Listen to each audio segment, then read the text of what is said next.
presidente Lula deu sinais de recuperação em sua popularidade após meses de desgaste. Segundo a mais recente pesquisa Datafolha, divulgada pela Folha de São Paulo, a aprovação de seu governo cresceu 5 pontos percentuais, passando de 24% em fevereiro para 29% em abril. O resultado marca uma reversão na tendência de queda e demonstra que as recentes ações do governo, especialmente no campo da comunicação e da publicidade, começam a surtir efeito. Lula melhorou 8 pontos no total, segundo o Datafolha. 5 pontos de avanço na aprovação do governo, somados aos 3 pontos de queda da desaprovação. Com isso, a semana termina mostrando como é perigoso fazer análises precipitadas. Após a pesquisa da Quest, que havia mostrado o aumento da desaprovação de Lula na quarta-feira, não faltaram, entre aspas, especialistas em política para decretar o fim prematuro do governo e até uma eventual desistência de Lula na tentativa de reeleição ano que vem.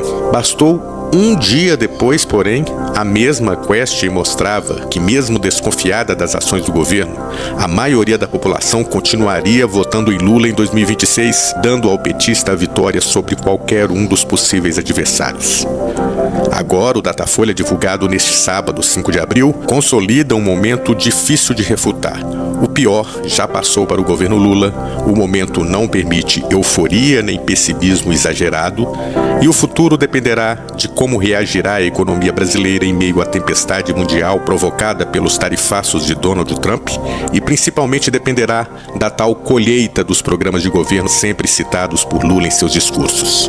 Vale a pena destacar que o Datafolha de hoje mostrou que Lula venceria todos os possíveis adversários em 2026 se a eleição fosse agora. Isso a Quest já havia dito, mas a novidade é que pelo Datafolha a vantagem de Lula é bem maior. Contra o governador paulista Tarcísio de Freitas, Lula venceria de 35% a 15%. Se o candidato da extrema-direita não fosse Tarcísio, mas Eduardo Bolsonaro, a diferença seria maior e o segundo colocado seria Ciro Gomes, com 12%. O filho 03 do ex-presidente Jair teria só 11 pontos. O Datafolha mostrou um cenário com o próprio Jair Bolsonaro como candidato, embora ele seja proibido de concorrer após ser condenado pelo TSE. Mesmo nesse caso, Lula venceria 36 a 30. Veja agora uma análise da pesquisa no Bom Dia 247. Da China, o correspondente Guilherme Paladino acrescenta um aspecto interessante. No início do ano, havia uma euforia com o governo Trump, o que pode ter ajudado a extrema-direita no Brasil. Agora, após tantas medidas desastrosas do presidente americano, mais brasileiros estariam caindo na real. Então, o Trump está num momento de baixa, e quem está no momento de alta é o presidente Luiz Inácio Lula da Silva. Vou trazer aqui a matéria do Datafolha. Aqui, ó. Datafolha mostra alta de 5 pontos na aprovação de Lula, uma sociedade ainda polarizada, obviamente, quer dizer, tem muita gente que não gosta, gente que prefere lá o inelegível, mas enfim, quer dizer, o fato é que Lula está se recuperando. Diga lá, Joaquim. Sim, a gente já tinha apontado isso. Essa queda na popularidade tinha um motivo, claro. Teve a questão da inflação dos alimentos, isso está mudando, os preços já estão baixando, porque houve essa inflação de alimentos no mundo inteiro. Né? E claro que isso ia para a conta do Lula, mas de qualquer forma, as pessoas estão acordando, e eu acho que tem muito a ver até com essa crise nos Estados Unidos, viu? Porque o Brasil aumentou a popularidade muito entre quem tem ensino superior. Isso é importante, porque não dava para entender. Falar, mas o diploma de ensino superior é um diploma de ignorância, que é uma coisa absurda. Como é que os caras não entendem que o Jair Bolsonaro ele é o empoderamento da ignorância? E ele aumentou demais no ensino superior e também entre aqueles que ganham mais. Por que ficou claro?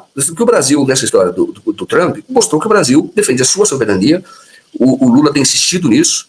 Ele, naquele evento que eu participei, na quinta-feira, aqui quando apresentou o balanço aí de realização dos 2 anos, o discurso do Lula foi muito em tom de valorização do brasileiro, do povo brasileiro. O Brasil é dos brasileiros o tempo todo. E isso não é hostilizar, não é nenhuma hostilidade ao Trump, porque o próprio Trump, quando fez a tarifa, falou: o que eu estou fazendo aqui, e os outros países fizeram, colocaram barreira contra nossos produtos. E eles não estão dizendo que eles estavam errados, não. Estão defendendo o seu mercado. O Trump está fazendo é geopolítica. Estou defendendo o meu mercado. Eu quero continuar sendo influente. E ali, eu penso que aí os bolsonaros foram por uma outra linha, entendeu? Já foram lá falando do vírus socialista, a ignorância total, aquela loucura que é o bolsonarismo, né? Então eu acho que a parte da sociedade já está percebendo a diferença e entendendo que não é questão de você gostar do Lula. Eu gosto do Lula, muita gente gosta do Lula. Lula é uma lenda até, mas eu estou dizendo, o cara não precisa gostar do Lula, mas ele tem que entender que o cara é bom, entendeu? O cara defende o interesse brasileiro. E o cara, como gestor também, ele é um político, é um grande gestor. Ele faz as coisas certas. E eu acho que a sociedade brasileira já está reconhecendo. Quem nos salvou da última vez foram as mulheres e foi o Nordeste. E agora espero que esses que têm diploma, que esses que supostamente têm mais conhecimento, têm acesso à informação, mas tem que ter informação de qualidade, porque se você ficar na mídia hegemônica, vai defender interesse que não é brasileiro, vai começar a falar por baixo. Sempre tem pesquisa, e aí vai se criar um clima de que, olha, tá tudo errado, tá tudo indo pro caos, 2026 já era, mas tem semanas que as coisas não vão dar certo. E aí, o Joaquim tava falando da questão da inflação, eu acho que foi isso, mas ao mesmo tempo, eu acho que tem outros fatores que acabaram coincidindo, né, para aquela queda tão grave assim na popularidade. Ao mesmo tempo, teve os alimentos ficaram mais caros, o dólar deu uma explodida de outubro para dezembro, teve a questão do Pix, enfim, um monte de coisinha vai aparecendo, aí o povo fica insatisfeito, mas o pessoal acho que agora já tá percebendo que o governo se movimentou, acho que isso é muito importante também, começou a dar um enfoque muito grande para a questão da comunicação, o governo fez várias trocas ministeriais. Além disso, talvez o impacto da notícia do imposto de renda também esteja sendo sentido pela população, né? O governo está anunciando medidas importantes, enfim, teve o evento, inclusive, recente, que o próprio Joaquim estava destacando, o governo agora deu um chacoalhão, né? Falando, olha, a gente precisa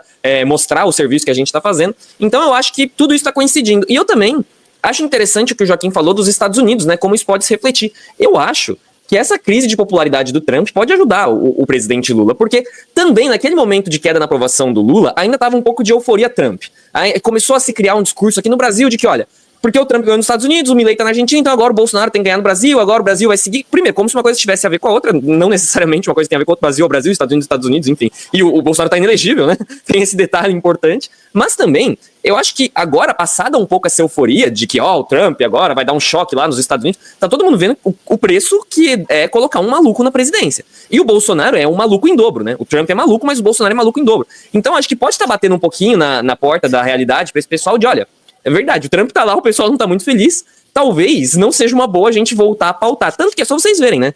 O Elon Musk nesses últimos dias tá quietinho, não falou nada polêmico. O Tarcísio de Freitas também agora tá silencioso, assim, olha, não falou nada. Ele que no dia da eleição do Trump colocou o bonezinho, agora tá quieto, não fala nada de Trump, não fala nada de tarifa, não fala nada de nada. A direita tá um pouco mais recolhida, só o Bolsonaro foi maluco de sair a público defendendo tarifa, mas como eu disse, o Bolsonaro é maluco. Então assim, eu acho que o problema todo tá nisso de que você faz uma pesquisa a cada dia, e aí o clima do dia vai ser o que vai determinar. O erro tá em querer cravar algo definitivo a partir disso. Eu acho que não dá pra apontar nem algo tão grave agora de que, olha, legal, a popularidade tá em alta de novo, e nem quando a popularidade tá baixando. Eu acho que tem que analisar muito mais um cenário macro e o governo acreditar no trabalho que tá fazendo do que se deixar de esperar por o clima da semana que é determinado se hoje fez sol ou se choveu.